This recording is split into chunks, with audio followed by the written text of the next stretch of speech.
हिंदी में यूपीएससी की तैयारी से संबंधित प्रोग्राम्स को देखने के लिए सब्सक्राइब करें स्टडी IQIAS हिंदी। आप सभी का पुनः स्वागत है स्टडी IQIAS के हिंदी ऑनलाइन प्लेटफॉर्म पर। मेरा नाम है अभिषेक कुमार। वर्तमान में भारत की संसद का शीतकालीन सत्र चल रहा है और इस सत्र में एक इंपॉर्टेंट बात कही गई है भारत की तट रेखाओं को लेकर, जो कि ये है कि भारत में लगातार ये जो तटीय संकट है, अर्थात भारत के वे राज्य जो कि किसी ना किसी सागर अथवा महासागर के साथ बॉर्डर क्रिएट करते हैं। ऑर्डर कहा जाए तो गुजरात, महाराष्ट्र, गोवा, कर्नाटक, केरल, तमिलनाडु, आंध्र प्रदेश, उड़ीसा और साथ में पश्चिम बंगाल और साथ में पुडुचेरी वाला एरिया भी। यहाँ पर जो तटीय सीमा है ये इसमें कंटिन्यूसली परिवर्तन आ रहे हैं। कई स्थानों पर ये बढ़ रही है, कई स्थानों पर ये घट रही है और कई स्थानों पर स्थिति सामान्य है, अर्थात यह स्थिर है। और 1990 से लेकर 2018 तक के जिन डेटा का अध्ययन किया गया, जिन सैटेलाइट इमेजेस का अध्ययन किया गया, उन सैटेलाइट इमेजेस के अध्ययन के आधार पर यह डिक्लेयर किया गया है कि जो कर्नाटका वाला एरिया है, बेसिकली दक्षिण पश्चिम मानसून जिस दिशा से आता है, कर्नाटका केरला वाला जो क्षेत्र है, यहाँ पर तटीय संकट ज़्यादा है कंपैरेटिवली अदर राज्यों के। याद रखें कि यह जो प्रश्न उठाया गया था, वीडियो में आगे बढ़े उससे पहले मैं आपको बता देता हूं भाई कि इस पूरी वीडियो की यदि आपको PDF डाउनलोड करनी हो तो आप मेरे Telegram handle Abhishek Kumar geography से इसकी PDF डाउनलोड कर सकते हैं आफ्टर अपलोडिंग दी वीडियो।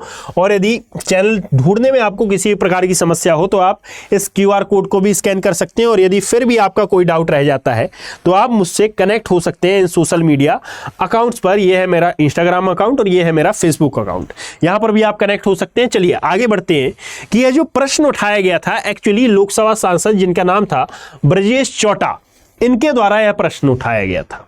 अब प्रश्न क्या था, तो जो कर्नाटक में दक्षिणी कन्नड़ वाला एरिया है, मैप में उसकी लोकेशन आप देख पाएंगे, यहां पर तट का कंटिन्यूसली कटाव हो रहा है। और वह संस्था जो कि इस संदर्भ में कार्य करती है, याद रखिएगा उसका नाम है NCCR, जिसके बारे में मैं आगे बताऊंगा। तो यहां पर लोकसभा में जो मंत्रालय है, अर्थात पर्यावरण वन और जलवायु मंत्रालय है, इसने इसका जवाब देते हुए कहा है कि भाई इस जिले में, अर्थात जो दक्षिणी कन्नड़ वाला एरिया है, इसका कुल क्षेत्र जो कि तटीय सीमा वाला कुल क्षेत्र है 36.66 किलोमीटर, इसका 48.4% हिस्सा पिछले 3 दशकों में नष्ट हो गया है।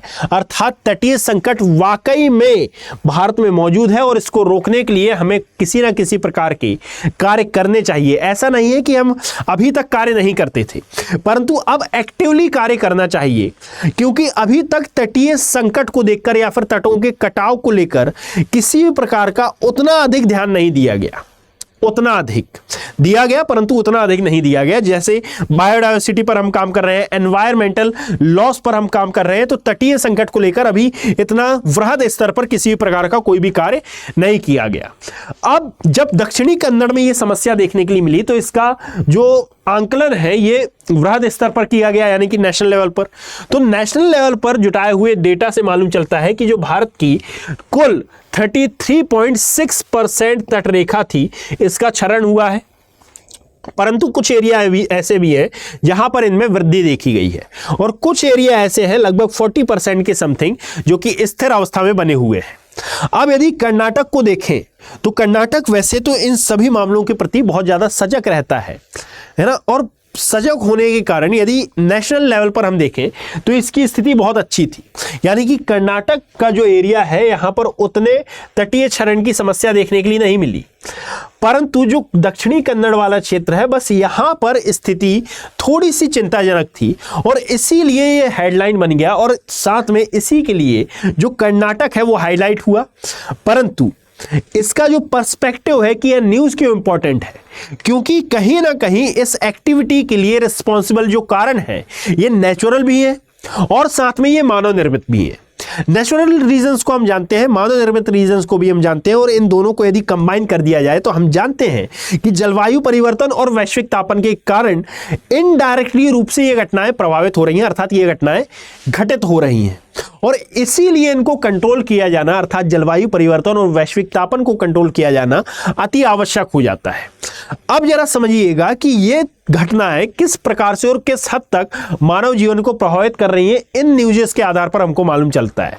और याद रखना, जब भी कोई ऐसी न्यूज़ पेपर की हेडलाइन बनती है या फिर आर्टिकल उस पर आते हैं तो ये पूरा कंटेक्स्ट आपके यूपीएससी के पर्सपेक्टिव से इंपॉर्टेंट हो जाता है। चलिए आगे बढ़ते हैं। तो यहाँ पर हाँ, साथ में यदि आप स्टडी IQ IAS हिंदी के किसी भी बैच से ज्वाइन होना चाहते हैं तो आप AKB लाइव कोड का यूज करके इस पर मैक्सिमम डिस्काउंट पा सकते हैं और आप इन बैचेस का पार्ट बन सकते हैं। यदि 2025, 2026, 2027 के यूपीएससी एस्पिरेंट हैं आप, तो आप नीचे कमेंट सेक्शन में या फिर डिस्क्रिप्शन में दिए हुए लिंक पर डायरेक्ट क्लिक करके आप वेबसाइट पर जाएंगे और वहां पर बाय नाउ पर क्लिक करने के पश्चात AKB लाइव कूपन कोड है ये, इसका यूज करेंगे तो आपको मैक्सिमम डिस्काउंट प्राप्त होगा। साथ में जो फ्री मेंटरशिप प्रोग्राम है ये भी आपको प्राप्त होगा और साथ ही साथ यहाँ पर टेस्ट सीरीज, 18 बुक का सेट, SIP प्रोग्राम और MRP प्रोग्राम, IGP प्रोग्राम, ये तमाम प्रकार के प्रोग्राम्स का आप पार्ट बन पाएंगे विथ AKB लाइव कोड। 2025 के छात्रों के लिए ये सब सुविधाएं नहीं है,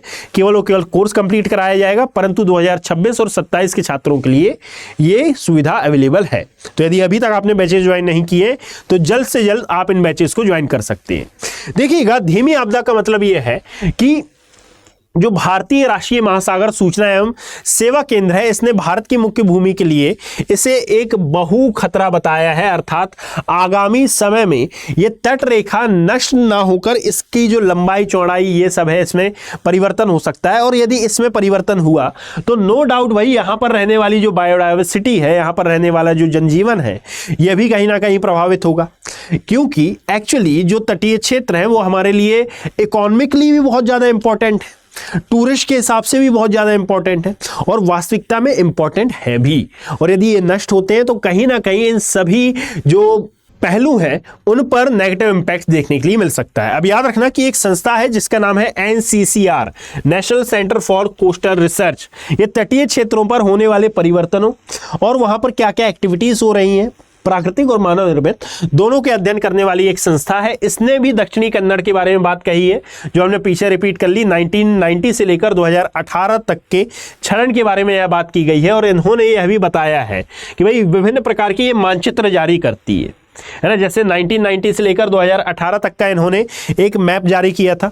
सेम एज ये अत्यधिक जल स्तर, तट रेखा में परिवर्तन, समुद्र स्तर में जो वृद्धि होती है, हाई रिजोल्यूशन जो भूभाग होते हैं यानी कि हाई रिजोल्यूशन वाले जो एरिया होते हैं, इनके लिए भी यह कार्य करती है और इनका संरक्षण बेसिकली कैसे किया जाए और संरक्षण के लिए कौन से कदम उठाए जाना जरूरी है ये बताती है NCCR। इसने कहा है कि दक्षिणी कन्नड़ के अलावा अर्थात ये जो 36 किलोमीटर, लगभग 36 किलोमीटर में से 17.74 किलोमीटर ये जो एरिया नष्ट हुआ है ये मैक्सिमम है, परंतु ऐसा नहीं है कि और जगह पर ये नष्ट नहीं हुआ। बिल्कुल, यदि उडुपी वाला क्षेत्र देखें और साथ में उत्तर कन्नड़ वाला एरिया देखें तो यहां पर भी ये समस्या विद्यमान देखने के लिए मिल रही है। अर्थात एक वृहद स्तर पर इस पर कार्य करने की आवश्यकता है। प्रश्न ये उठता है कि सर यदि ये तटीय संकट भारत पर मंडरा रहा है तो क्या ये बस भारत में ही है पूरी विश्व में? क्योंकि मैं वीडियो बनाता हूं तो उसमें तो भारत की आधी समस्याएं मैं गिना देता हूं, तो क्या वर्ल्ड में जो सबसे समस्याग्रस्त देश है वो भारत ही है? नहीं, एक्चुअली हम भारत में रहते हैं और भारत से संबंधित ये जो समस्याएं होती हैं इनके बारे में जानना हमारी रिस्पॉन्सिबिलिटी हो जाती है, एक नॉलेज के पॉइंट ऑफ व्यू से भी और साथ में मेन नाम के अनुसार। चैनल का नाम देखें, स्टडी IQ IAS एग्जाम के अकॉर्डिंगली। दैट इज वाई हमको ये न्यूज कवर अप करना है, अर्थात आपके भारत में क्या हो रहा है ये हमें मालूम होना चाहिए। बाकी विश्व की राज्य व्यवस्था में क्या हो रहा है इसके लिए एक अलग न्यूज है। तो याद रखना ये समस्याओं से ग्रसित न्यूज, इसका मतलब ये नहीं है कि भारत में बहुत ज्यादा समस्या है, नहीं भाई। आप भारत के कंटेक्स्ट को लेकर ये भी समझ सकते हैं कि विश्व के तमाम वो एरिया जो भी किसी ना किसी सागर या किसी ना किसी महासागर के साथ अपनी बॉर्डर क्रिएट करते हैं, वहां पर ये समस्याएं विद्यमान देखने के लिए मिलेंगी। यदि वहां पर अत्यधिक इंडस्ट्रियल एरिया है, यदि वहां पर ह्यूमन एक्टिविटीज, मानव गतिविधियां ज्यादा हो रही हैं, तो मानव एक ऐसा पशु है जो सभी चीजों को प्रभावित करता है, तो अदर एरिया में भी ये एक्टिविटीज मिलती है।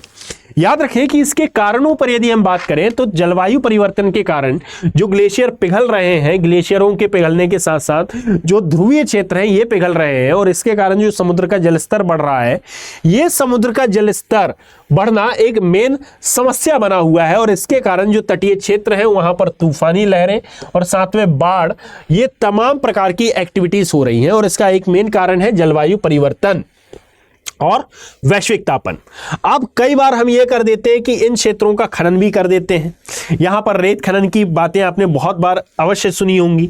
जो मैंग्रोव ह्रास हो रहा है, मैंग्रोव ह्रास का मतलब कि भाई एक्चुअली हम बंदरगाहों के निर्माण के लिए, है ना, जो जेटी होती है उनके निर्माण के लिए, ब्रेक वाटरों के निर्माण के लिए हम विभिन्न प्रकार से मैंग्रोव की कटाई करते हैं।